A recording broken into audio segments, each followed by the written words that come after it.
बोकारो में बहुत जोड़ कंकाल मिल रहा है, लेकिन रांची में हमको भी 2 कंकाल मिला। तो क्या समझिए कि 3 कंकाल मिल गया असल में। एक कंकाल मिला भोजपुरी का, एक कंकाल मिला अंगिका का, और एक कंकाल मिला हमको मगही का।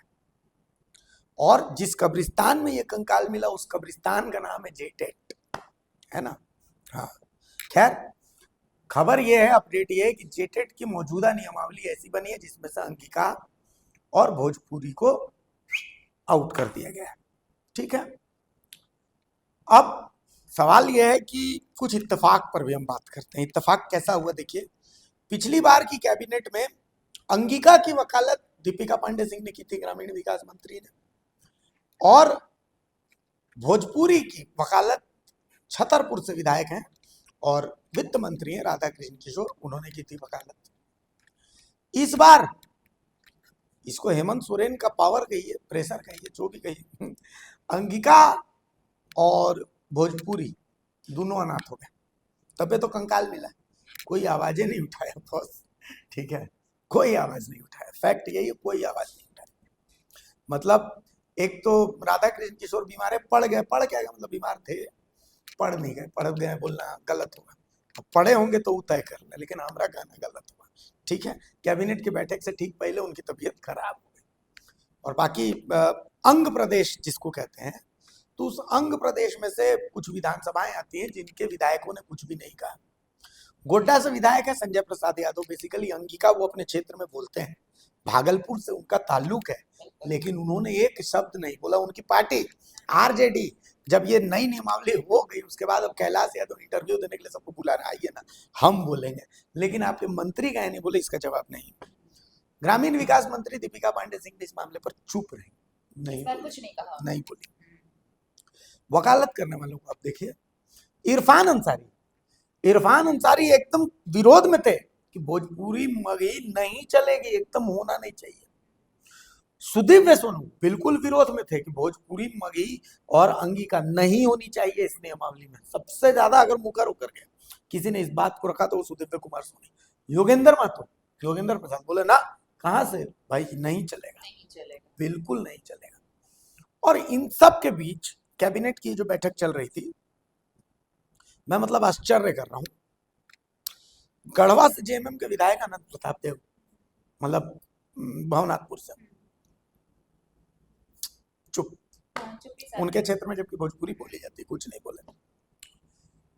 आप चले जाइएगा दुमका, जामा, इन सब इलाकों में जेएमएम के विधायक हैं।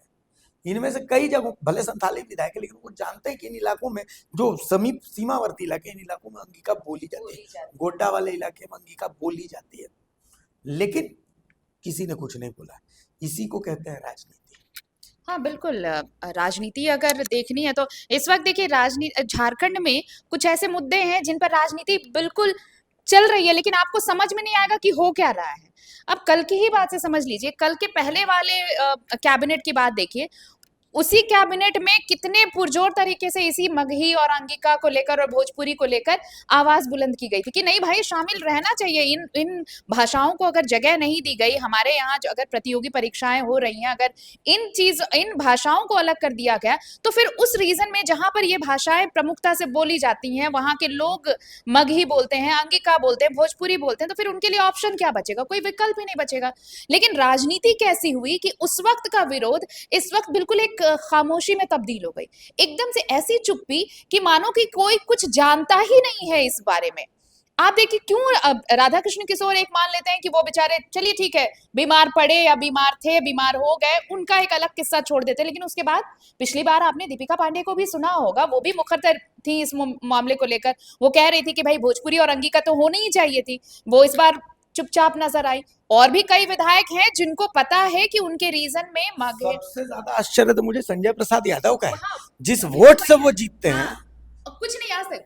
वो पिछली बार भी देखिए, पिछले बार भी उनके वो उन्होंने जिप कर रखा था। इस बार तो खैर उनके मन की हुई ही है। अब मुझे ये लगता है कि ऐसे प्रतिनिधि जो अपने इलाके में सिर्फ उन्हीं भाषाओं की वजह से, उन्हीं लोगों की वजह से वो चुनाव जीत कर आते हैं, और जब ऐसे मुद्दे आते हैं तब आप अपने इलाके का प्रतिनिधित्व करना भूल जाते हैं, उन मुद्दों पर बोलना भूल जाते हैं, उन मुद्दों पर आप चुप्पी साध लेते हैं। हाँ बताइए, संजय प्रसाद कुछ तो बोल सकते थे, कुछ तो कह सकते थे। ये अलग बात है कि उनके अलावे सब कुछ बोलने को लोग तैयार हैं, लेकिन वो कुछ नहीं बोलेंगे, उनको कोई फर्क नहीं पड़ता। क्यों नहीं फर्क पड़ता, इसे बस इसी से समझिए कि अब ये बात बिल्कुल स्पष्ट है कि आप मगही रखिए, अंगिका रखिए, भोजपुरी रखिए या फिर मत रखिए, किसी को कोई फर्क नहीं पड़ने वाला। वो सिर्फ कैबिनेट मिनिस्टर है, सरकार में साझीदार हैं, उनकी राजनीति चल रही है, उनकी रोटी चल रही है, बस इतना ही उनको फर्क पड़ता है।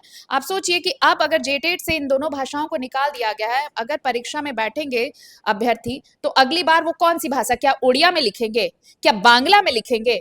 बाकी झारखंड की भाषाएं आप छोड़ दीजिए, आप बांग्ला को अडॉप्ट कर सकते हैं, आप ओडिया को अडॉप्ट कर सकते हैं। भाई ये तो हमारे राज्य की भाषा भी नहीं है। ओडिया तो ओडिशा में बोली जाती है ना भाई, बांग्ला कोलकाता बंगाल में बोली जाती है। आप उन दोनों भाषाओं को अडॉप्ट कर सकते हैं, उनको इंक्लूड कर सकते हैं, तो फिर इन्हें क्यों एक्सक्लूड कर दिया?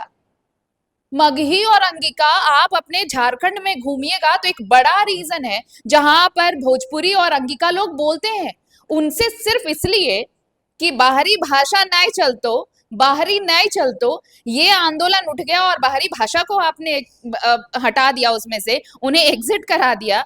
और अब आप किस बेसिस, मुझे सिर्फ लगता है कि आपको एक जवाब जरूर मांगना चाहिए सरकार से कि अगर आप बाहरी भाषा का विरोध कर रहे हैं तो ओडिया क्या है, बांग्ला क्या है, उस पर ऐतराज क्यों नहीं, सिर्फ अंगिका और भोजपुरी पे क्यों ऐतराज है?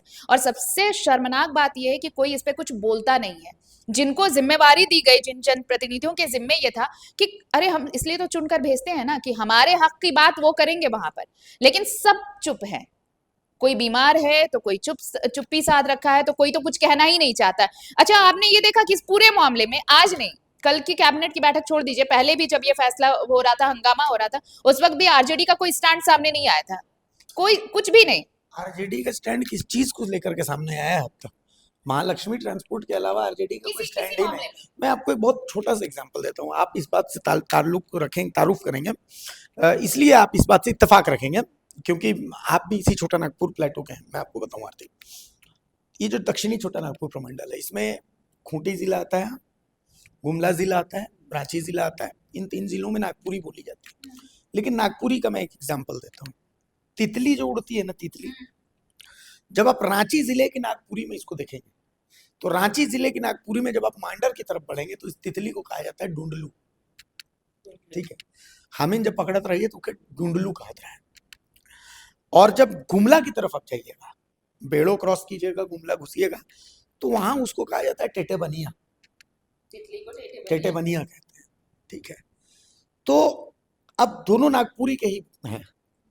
जब नागपुरी में प्रश्न आएगा तितली से जुड़ा हुआ है, तो क्या डूंडलू लिखने पर मार्क्स मिलेगा या टेटे बनिया लिखने पर मार्क्स मिलेगा? ये मार्क्स, ये आपने जब क्षेत्रीय भाषा में शामिल किया है किसी भी चीज को, तो ये क्षेत्रीय भाषा तभी ना होती है जब आप उस क्षेत्र को घूमे हो, आपने समझा। रांची में क्षेत्रीय भाषा है पंच परगनिया। पंच परगनिया में मच्छर को भूसरी कहा जाता है। ठीक है, तो भाई लेकिन वही जो, अगर उन्होंने पंच परगनिया भूसरी कह रहे हैं तो इधर आप आ जाइएगा तो वो मच्छर नहीं कहता है ना। तो बहुत मतलब कोस कोस में बोली बदलती है हमारी। आप गढ़वा चले जाइएगा तो गढ़वा में भोजपुरी बोली जाती है। आप वहां की क्षेत्रीय भाषा से भोजपुरी, इसका मतलब ये थोड़ी है कि मैं गैर झारखंडी हो गया।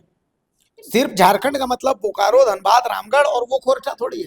रामगढ़ की जो बोकारो की खोरछा है और जो हजारीबाग की खोरछा है, दोनों में डिफरेंस है, बहुत डिफरेंस है, अंतर है। तो क्या हजारीबाग में जो खोरछा बोल रहे हैं वो गैर झारखंडी, क्योंकि उसमें मगही की झलक है तो इसीलिए वो गैर झारखंडी हो गए, और यहाँ पर जो बंगाली खोरछा मिक्स है कि ईटा उटा बोल रहे तो ज्यादा झारखंडी हो गए। ऐसा नहीं है ना, नहीं हो सकता, ऐसा नहीं है।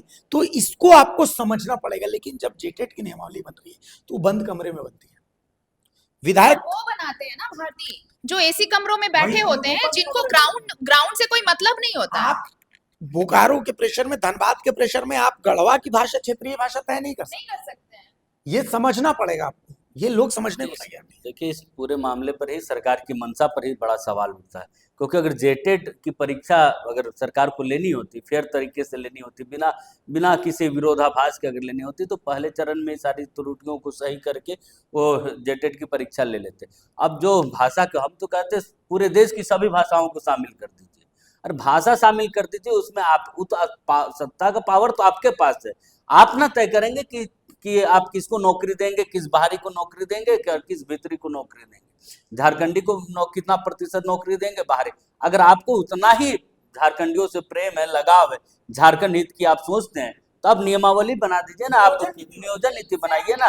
नियोजन नीति क्यों नहीं बना पा रहे आप? स्थानीय नीति की परिभाषा क्यों नहीं तय कर पा रहे आप? भाषा में छात्रों को उलझा। आप देखिए, इसमें क्या है कि कहा जा रहा है कि 10 विधायकों की कमेटी बनेगी जो इन सारी चीजों को देखेगी और जरूरत पड़ने पर वो भाषा जोड़े जाएंगे। अब 10 विधायक की जो कमेटी बनेगी, उसमें हो सकता है कि जो इसका विरोध कर रहे वही 7 विधायक हो, क्योंकि जो शामिल कराने वाले विधायक मंत्री कितने हैं जो जो इसकी मांग कर रहे हैं। एक एक दीपिका पांडे, इसमें तो सबने चुप्पी साध ली, और जो इसका पहले समर्थन भी करते तो अब वो भी विरोध कर रहे हैं इस कैबिनेट। अब देखिए, जो संजय प्रसाद का आपने जिक्र किया, जो आरजेडी के कोटे से जो मंत्री बने, तो देखिए उनको भी तो इस बात का डर है ना कि मुख्यमंत्री हेमंत सोरेन ने कह दिया, भाई अगर हम इसका विरोध करते तो हमारे साथ और भी 3 विधायक हैं आरजेडी से, हम विरोध करने के चक्कर में पता चला कि हमारा मंत्रालय ही चला गया, मुख्यमंत्री बोल दे तेजस्वी यादव कि ना आपका मंत्री विधायक जो मंत्री बनाया है वो ठीक नहीं, बदल दो तो मंत्रालय चला जाएगा। तो डर इसका है कि जो 5 साल तक कम से कम एक कुर्सी में सुरक्षित हम बैठे रहे, इसके लिए जितना चमचा या जो भी हमको करना पड़े उसके लिए हम तैयार हैं। अब देखिए, बाकी जो विधायक मंत्री उनका भी यही हाल, जिस तरीके से सरयू राय ने कैलकुलेशन दे दिया मुख्यमंत्री हेमंत सोरेन के पास, उसके बाद से कांग्रेस विधायक भी डर रहे कि भाई कहीं हम लोग को सच में बाहर ना कर दे झारखंड मुक्ति मोर्चा। तो जो हम मंत्री पद में बैठे हुए इतने इस पद को सुशोभित कर रहे हैं, वो फिर हम हट जाएंगे। तो डर इस चीज का भी, इसलिए खुले तौर पर मुख्यमंत्री हेमंत सोरेन का कोई विरोध नहीं कर पाते। और दूसरी बड़ी चीज, क्योंकि ये सारे विधायक जानते हैं कि वो कैसे चुनाव जीते और किनके बूते ये चुनाव जीते। को बहुत कम ऐसे विधायक जो अपने दम पर चुनाव जीत कर आए हैं। सभी जानते हैं कि गठबंधन की ताकत से और मुख्यमंत्री हेमंत सोरेन की मैया योजना की ताकत से ही हम चुनाव जीत कर आए अकेले अपने दम पर हम चुनाव नहीं जीत सकते। यही कारण है कि मुखर होकर कोई भी इन सारी चीजों का विरोध नहीं कर पाता। भवनाथपुर के जो विधायक है वो भी इस बात को जानते हैं। और देखिए, सबसे बड़ी बात है ना कि क्षेत्रीय पार्टी खासकर झारखंड मुक्ति मोर्चा में अब बहुत ज्यादा विरोध या फिर मांग आप नहीं कर सकते, क्योंकि ये पार्टी जो मुख्यमंत्री हेमंत, इससे पहले शिबू सोरेन का एक समझिए एक धारा चलता था कि उन्होंने जो कह दिया वही पार्टी का लाइन वही हो गया, वही नियम कानून सब कुछ वही है। अब उस तरीके से हेमंत सोरेन अपने आप को दिखाते हैं। हेमंत सोरेन ने जो कह दिया पार्टी का लाइन तो वही हो गया, इस पर कोई टीका टिप्पणी या कोई विरोधाभास नहीं कर सकते।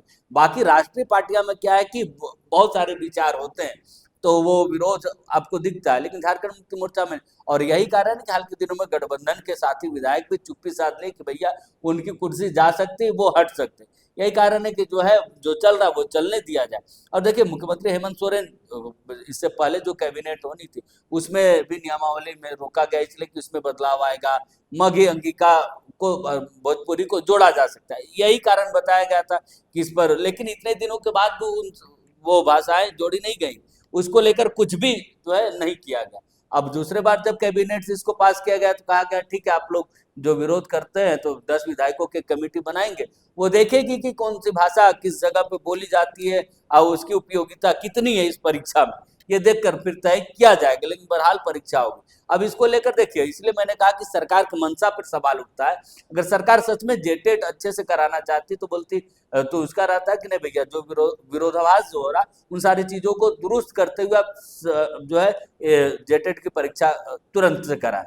लेकिन सरकार ने इसे आनन फानन फिर से जारी किया। अब इसका जब विरोध होगा, जब व्यापक अगर इसका विरोध प्रदर्शन होता तो फिर सरकार इसको स्टे कर देगी कि रोक दीजिए, फिर नई नियमावली हम बनाएंगे तब जाकर करेंगे।